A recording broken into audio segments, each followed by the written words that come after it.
ଗାନ୍ଧୀ ଆସିଥିଲେ ରହିଥିଲେ 3 ଦିନ। ଆଜିକାଲି ସବୁଆଡ଼େ ଯାଇଥିଲେ କିନ୍ତୁ ଗାନ୍ଧୀ ସେଠିକି ଆସିଥିଲେ, ଏଠି ରହିଥିଲେ।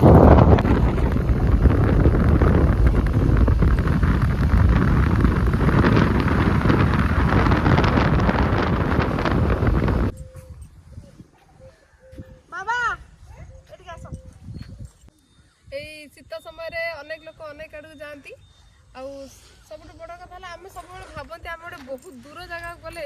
से गोटे ट्राभेल मजा पाइपर कि सेमती किसी ना मुझे अति घर आम घर पाखे 10-15 किलोमीटर दूर में अच्छी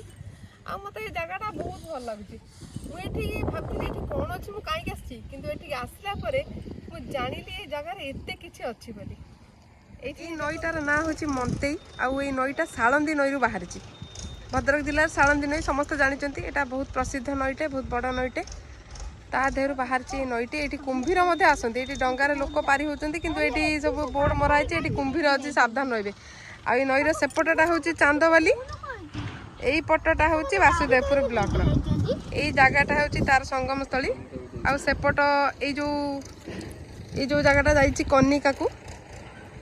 तार सेपटा हूँ चांदवाली आउ यही पटटा लोक एपटे वासुदेवपुर आठू आरंभ हो कोस्ट केनाल देखु इंग्रेज अमलू यहाँ या इटा किसी भी है अति सुंदर भाव अच्छी जिनस आउ सबुठ बड़ कथा यहाँ बहुत बड़ केनाल आ ना हूँ कोस्ट केनाल आउ यहाँ कलिकता को संजोग करते आगुरी लोक मानकर एकमात्र माध्यम था यही बाटे ही जाऊे से कलिकता को मुझे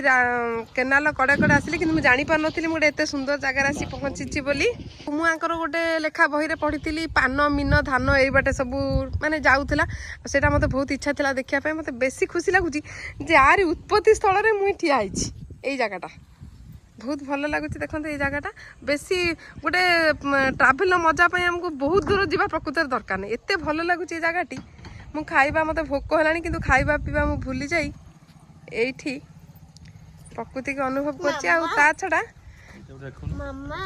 ये देखो केते पुराणा एबे तैयारी होइछे लेखा होइछे तो इंग्रेज अमलर लेखाटी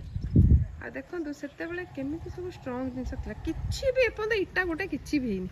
है एबे भी चाहिए यहीपटे भी लोक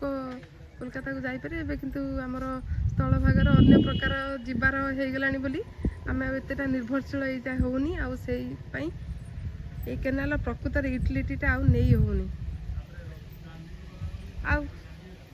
आ सबुठ बड़ कथा हूँ यही जगार आहरी गोटे महात्म्य अच्छी ये दिने आसी गांधी आम जा से देखा पाखर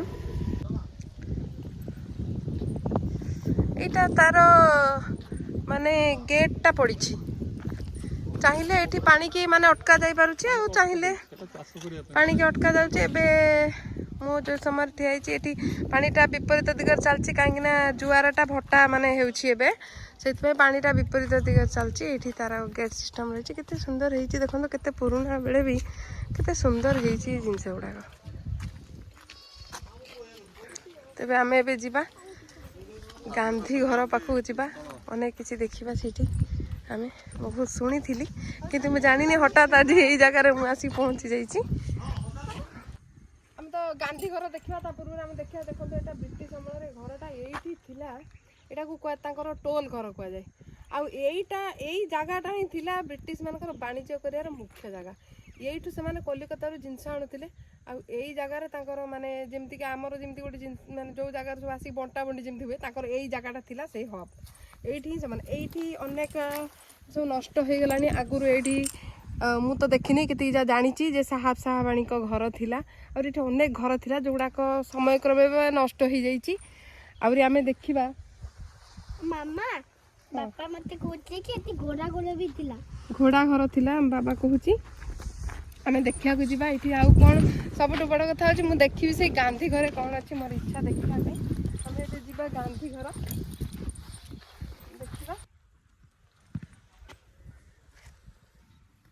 आमे आसी पहुंच जाइचंती से जोटा गांधी घर बोली देखिया पे बहुत इच्छा थिला से गांधी घर पाखरे आमे अछंती एबे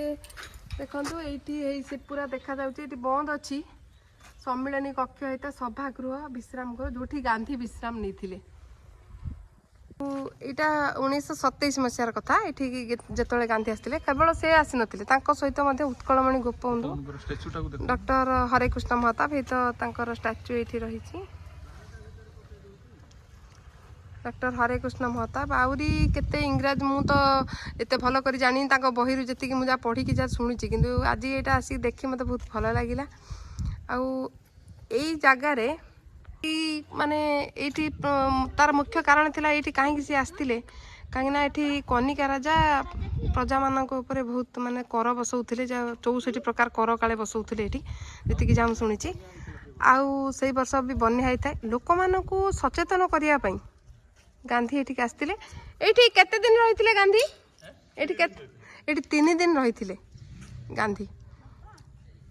ଆଉ ସେଥିପାଇଁ ଏ ଜାଗାର ମହାତ୍ମ୍ୟ ଯେତିକି ମାନେ ହେବା କଥା, କାହିଁ ମୁଁ ସେମିତି କିଛି ଦେଖିପାରୁନି। ତେବେ ଆ ପାଇଁ ଅଣଦେଖା କାହିଁକି ଏ ଜାଗାଟାକୁ ମୁଁ ଜାଣିପାରୁନି। ଏତେ ବଡ଼ କଥାଟେ ଯେଉଁଠି ଗାନ୍ଧୀଙ୍କର ପାଦ ପଡ଼ିଥିଲା। ତେବେ ଆମେ ଭଲ କରି ବୁଲିକି ଦେଖିଦେବା ଜାଗାଟାର।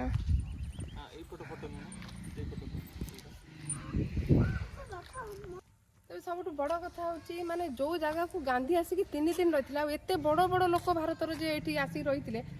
ଏଇ ଜାଗାଟା ଯେମିତି ଭାବରେ ରହିବା କଥା ବା ଯେମିତି ଭାବ ଆସିବା କଥା ଏଇ ଜାଗାରେ ପହଞ୍ଚିକି, ସେମିତି ହେଉନି। କେବଳ ମୁଁ ବହି ପଢ଼ିକି ଯେତିକି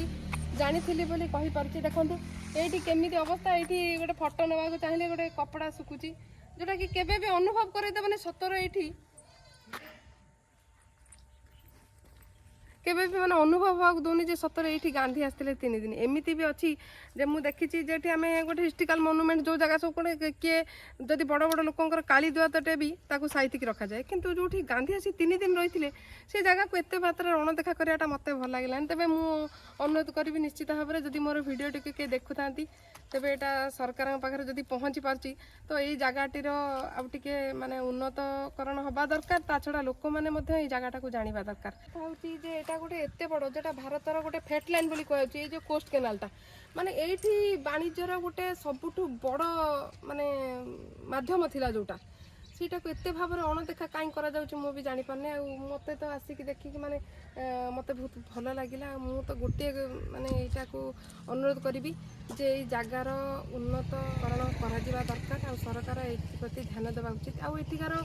ଯେଉଁ ଲୋକାଲ ଅଞ୍ଚଳରେ ଯେଉଁ ଲୋକମାନେ ଅଛନ୍ତି ସେମାନେ ମଧ୍ୟ ଏଇ ଜିନିଷ ପ୍ରତି ଟିକେ ମାନେ ଶ୍ରଦ୍ଧାବାନ ହେବା ଦରକାର। ଯେମିତିକି ଗୋଟେ କମଳ ଏମିତି ଶୁଖେଇ ଦେଉଛନ୍ତି, ଯେମିତି ନ ହେବା ଉଚିତ। ଆଉ ମୁଁ ନିଶ୍ଚିତ ଅନୁରୋଧ କରିବି ଯଦି ମୋ ଭିଡ଼ିଓଟିକୁ ଦେଖୁଛନ୍ତି ଏଇ ଗାଁର ଲୋକମାନେ ବା ସରକାର, ତ ଏଥିପ୍ରତି ଧ୍ୟାନ ଦେବା ନିଶ୍ଚିତ ଭାବରେ ଉଚିତ। ଆଉ ଏ ଜାଗାଟାର ଉନ୍ନତି ହେଉ, ଏଇଟା ମୁଁ ଭାରତ ସରକାରଙ୍କୁ ଅନୁରୋଧ କରୁଛି। ଆଉ ତା ଛଡ଼ା